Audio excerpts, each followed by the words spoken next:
Hey sellers, it is 2022 and you are probably hearing stories about other folks who are selling their property and getting top dollar. It is pretty amazing what is going on right now. So can you list your house as long as at a pretty good place there and get offers? Yeah, probably, because the demand is so high. But how can you get top dollar for that home? So I'm going to cover that for you today in this video. Hi, I'm Jill Thomas and I'm here to help.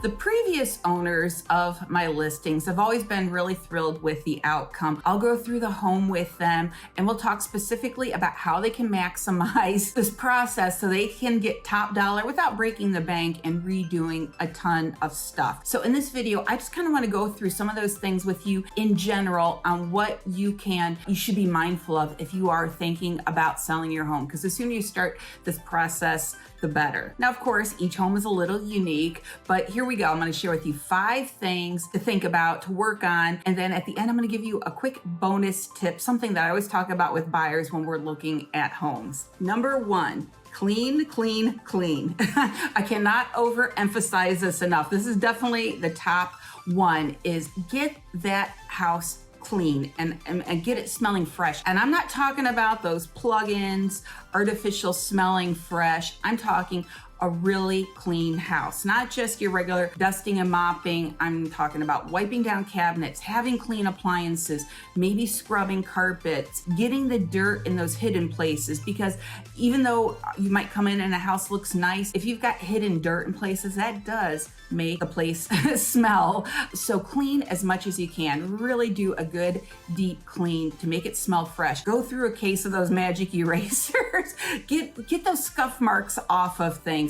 Oh my goodness, it makes a huge difference. And I know this might seem so obvious, but let me tell you, it's not always as obvious as what you think, to some sellers. And I want you to know too, I'm not talking about having a place updated. I'm just talking clean. I don't care if it's older cabinets, older everything, clean. Let me tell you a story. I was just showing this house about a week or so ago, a beautiful home. I want to say it was probably listed around $700,000 in a gated community. It was beautiful, beautiful cabinets, beautiful countertops, everything. And when you first walk in, you think, oh, this place is clean. But as you look around, you see a lot of things that aren't clean. The tracks of the sliding glass doors was full of gunk and dog hair. It was disgusting. Now, a simple dust buster, an attachment for the vacuum would have cleaned up most of that. The floors, there was beautiful tile floors all over, but they were so dirty. And it wasn't, I know what it's like to have like traffic from buyers coming into a house a lot. I can recognize the difference between that kind of dirt and just that traction versus the floors were never mopped. And here there was a bunch of showings that day. There was even a little splotch of blood on the floor. Now, maybe that could have been from another buyer, but still, with everything else not being that clean, it just made you kind of give you the heebie-jeebies a little bit. So there's a good example where here it's a beautiful house, but when you left, you felt like you were dirty when you left the house. So it doesn't necessarily have to be updated, but man, get that house cleaned up. Now, there's 2 things that I've come to realize when a house isn't clean, and this will affect the mindset of a buyer. A buyer's gonna think, okay, this house isn't even like clean for me to come see it. They didn't put in that effort when they're trying to sell the house. So what else is wrong? Because obviously, the pride's out the window. So that's one thing that a lot of times a buyer thinks about. And then also number 2, just when you leave the house, that general feeling when you go out the door, it's all said and done, the showing's over, you kind of have that, like I said, the heebie-jeebie feeling. You kind of feel grungy. Sometimes I feel like I want to take a shower. I have hand sanitizer on my car, but I actually have handy wipes because sometimes I just feel gross. And in the next house, if I can, I'll wash my hands. I try to wash my hands a lot when I go into these homes just because I feel kind of gross. And that is the impression a buyer's taking away from that house. So even though it is a strong seller's market right now, have that house cleaned up. And then when the house is clean, the opposite effect comes into play. So first of all, when you have a nice clean house, a buyer walks away thinking, oh my goodness, what pride of ownership. They really care about this house and they feel good about making a really strong offer on the property. And then again, number two, the opposite. Instead of walking away with icky feelings, they walk away even more excited. They feel good. They don't feel gross. And that just really, really helps you as a seller to have a clean house. So first of all, a dirty home definitely impacts the price of a home. So get it cleaned up. Number two, declutters. So decluttering is totally different than cleaning. Cleaning is squeaky clean, no dirt, no grunge. But decluttering, you could have a super clean house, but if you have a lot of stuff, and I'm not talking necessarily a hoarder stuff, like where you have stacks of things, which I've seen that as well. But sometimes people just own a lot of things, and those are your treasures, but they're not the buyer's treasures. They might be expensive, they might hold beautiful memories for you, but they're not the buyer's memories. So you've got to set the stage so the buyer comes in and can envision themselves in the house and not being distracted by your things, because that happens more often than not, that they get so distracted that they forget about the cabinets, they forget about the condition of the house, they forget about, the setting. They focus on your things, your stuff. And like I said, it might be good stuff, but it's just stuff to the buyers. So you need to put yourself in the shoes of a buyer. What do you want them to think about when they come into the house? And then start peeling back some of those things that maybe we don't need to have sitting out for showings or for the photography. Again, give them a blank canvas to envision themselves living in the house. So before we get the house listed, before we do pictures, go through things. Maybe things just need to be thrown away. Things could be donated. Maybe you can have a garage sale. Or if you just have extra things that are special to you, but we know we need to thin it out a little bit, is let's get that stuff into storage then. Sometimes people just have a lot of furniture. Over time, you collect extra furniture even. I've seen places just really overcrowded with too many chairs, too many tables. Let's peel some of that stuff back, put it in storage and save it. And I promise you that little bit of investment for paying for that storage unit can really go a long way. So don't be shy about thinning things out. I'd rather have too little in a house than too much. So when a buyer does go into a home, there's too many things, they can feel very overwhelmed. Not everybody can get a vision. Not everybody can see past those things. So like I said, I'm not saying it's junk, but doesn't have any meaning to those buyers. So give them a clean canvas to envision their lives there, them making new memories there. And again, that's gonna go a long, long way. So again, cha-ching, decluttering is gonna put more money into your pockets as a seller. Number three, minor repairs. It really does go far if you work on some of those minor repairs before you list a house. Now, this is definitely one area where sellers will lean on me a lot in terms of, okay, Jill, what do we do, but then where do we stop? Because sometimes if you start one project, it can snowball pretty quick and you think, I'm just gonna do this one little thing, and then it turns into something huge. Sometimes I'll see where there's maybe a little damage on the ceilings from something, maybe an old leak, or maybe the condensation from the AC vent, and then you want to touch that up. Well, then now you're looking to retexture and you're trying to get it to match the rest of the ceiling, and then you think, oh, I need to paint. Well, if it's just one bedroom, maybe it's not so bad, but if you start painting in a living room or a dining room or the kitchen, you feel like I got to keep going and going. Like, where does it end? So then is it just you're better off just to leave it alone? So those are some of the things that'll come up. Or maybe there's bathroom vanity that's damaged and you think, okay, I'm going to replace that bathroom vanity. I think that's a good thing to do. But then maybe the way the flooring is, if it doesn't sit in just right, or now the new vanities have those lovely legs, they're elevated. Well, if you don't have tile that goes all the way to the wall, then you've got concrete exposed. So now you've got a new problem on your hands. So sometimes those things can snowball and get out of control pretty quick. So that's why I'll help talk you through it and go, okay, this is where we maybe can draw the line with those things. Now there's other little repairs that will really help in presenting your home well and putting your best best foot forward or your home's best foot forward. First, look at your front door. That's the first impression people have. And when I get to that front door and I'm getting the key out of the lockbox and I'm struggling with just unlocking the door is dirty, paint is peeling, things like that. I've seen where the doorbell, the casing of it's cracked and crackled.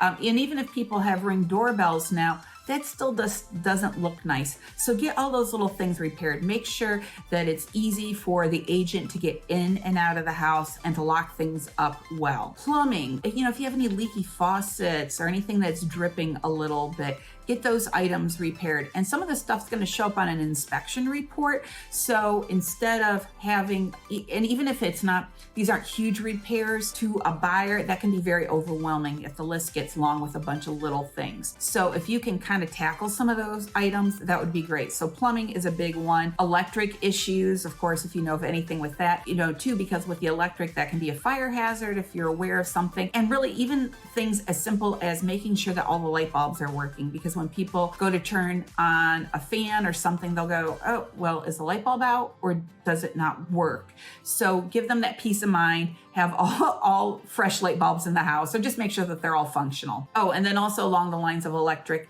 make sure that the ceiling fans all work, or that there's even some instructions on how to operate a ceiling fan so they can test that out, because buyers want to touch and feel everything. So make sure that everything like that is functional. Okay, something as simple as the doors. Make sure that all the doorknobs are tight, nothing super sticky. There aren't any issues. Sometimes, when we're out showing properties, people have to use the restroom. So they'll go into a bathroom, shut the door, and sometimes they'll go, oh my goodness, I felt like I couldn't get out for a second because the doorknob was sticky, or it wouldn't turn well, or the pocket door was weird, or something like that. So make sure all the doorknobs work well and that nothing like that's funky. Again, this is going to give a buyer peace of mind, so when they leave the house, they don't feel like there's a bunch of things that need to be done in the home. Sliding glass doors. Make sure that those locks are super functional. They're not too tricky. If the sliders can slide well, that's awesome.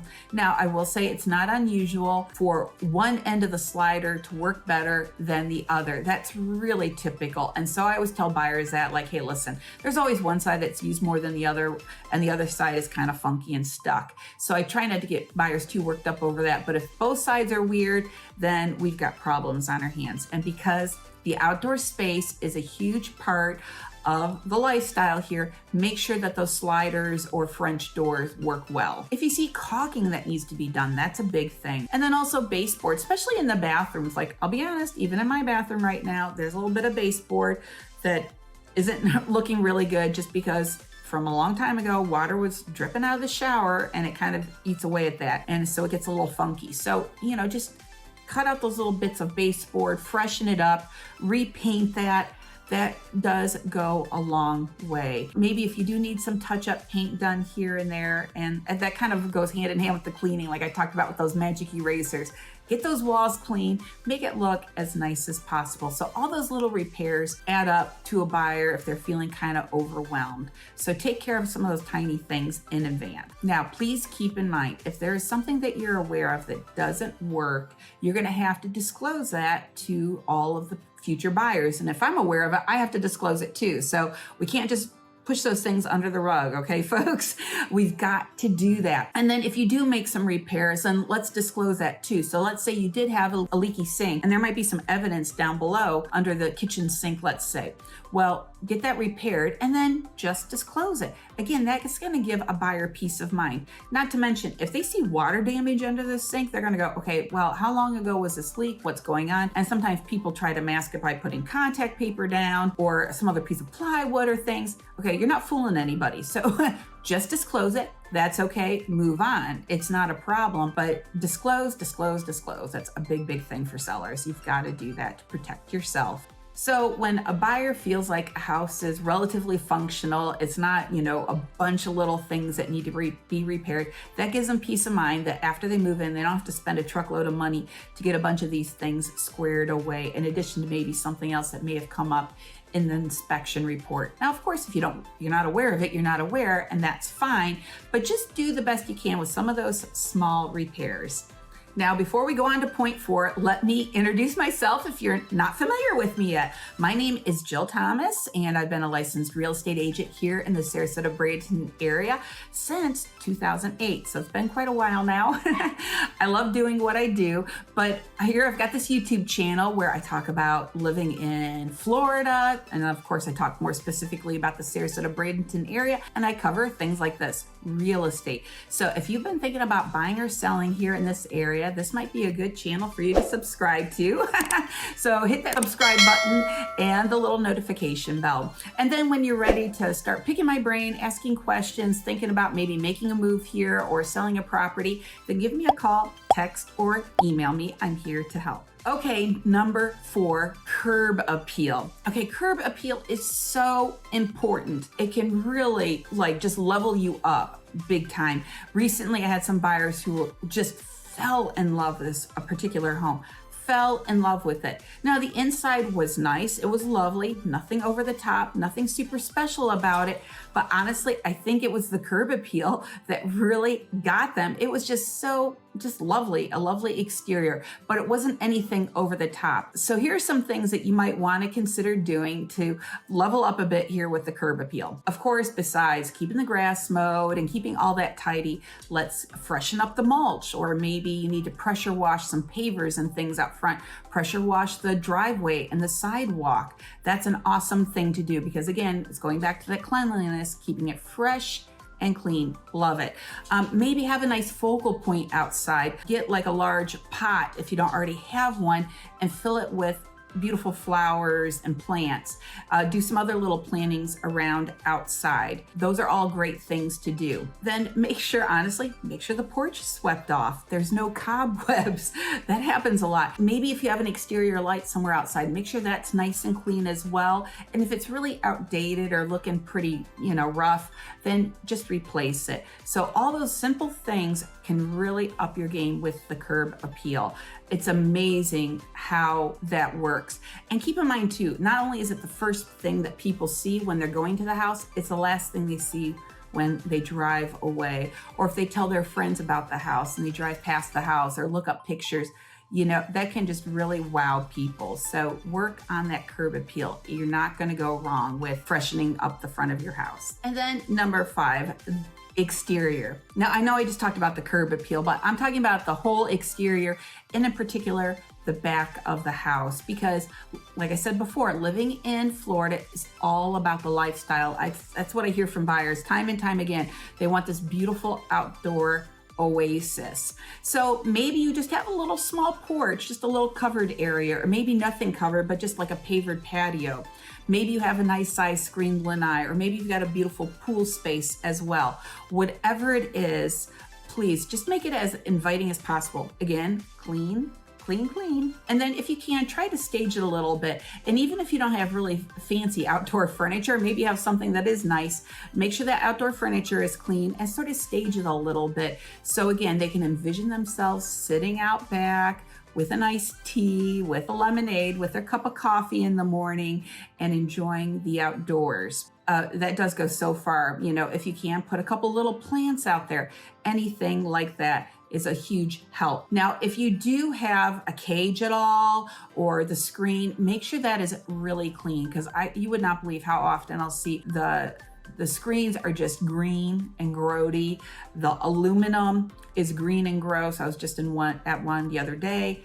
Totally disgusting. It was horrible. The trees were growing up on the screen. You got to pull that back because otherwise you're going to destroy it. So that's a big thing. Make sure that whole lanai is clean, the screens, the aluminum, everything. Oh my goodness.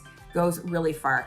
And I'd already mentioned cobwebs. Get those cobwebs out and check as often as you can, because you would not believe how often I step through cobwebs on lanais, even places that are occupied, just because people aren't out there all the time. So sometimes if I have my folder with me with my paperwork, I'll wave it in front of myself, because otherwise that's just so disgusting. And for a buyer, it's like, oh, that's the cobweb house. You don't want to be known as a cobweb house. That's horrible, right? So get those cobwebs cleaned up, get the green grody stuff. If you have gutters, not a lot of homes here have gutters, get the leaves out of there. I just was at $1 million house the other day. The house was beautiful, gutters full of leaves. It was overflowing, and that can push up on the roof and cause roof damage. Get the leaves out of the gutters. That's a huge thing. And then also tidy up the garbage can area wherever you got that. Look on the sides of the homes. Just make it tidy, clean, pull those weeds, make it look nice. It doesn't have to be fancy and over the top. Clean, tidy, simple goes a long, long way. Don't hurt yourself to re-landscape everything. Just make it look nice. Okay, bonus point. Now this is something I always point out to buyers when we are in homes if I see it, and that is having a clean, organized, tidy garage. Because I always say, oh my goodness, if the garage looks this good, you can only imagine what they're doing with the rest of the house.